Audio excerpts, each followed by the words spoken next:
Момоканың тамағын жейм дейді. Өзіндікін же деген ғой, соған отыр. Өзіндікін жейді. Ол кішкентайларға арналған ғой ол деген. Момока кішкентай ғой. Ақылың көп қой сен, өзің тамағыңды же, кел Тимоти жейді.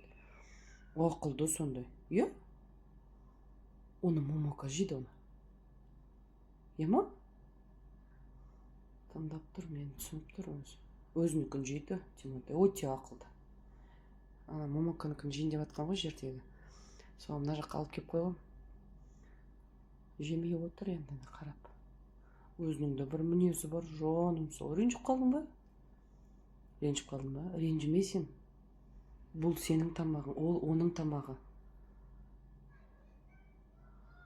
Ой, жаным. Ренжіген түрі ана.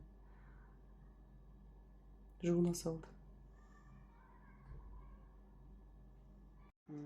Отырып, ойланып отырды да, жуынып алды да, өзінің тамағын жеп жатыр.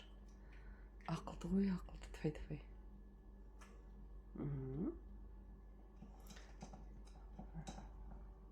Ол кісінің ана түсі өзіне әдем жарасты.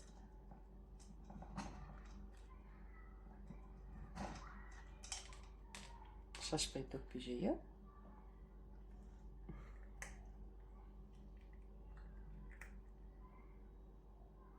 Жерге түскенде өзі жеп қояды, түсірмей жейді өзі.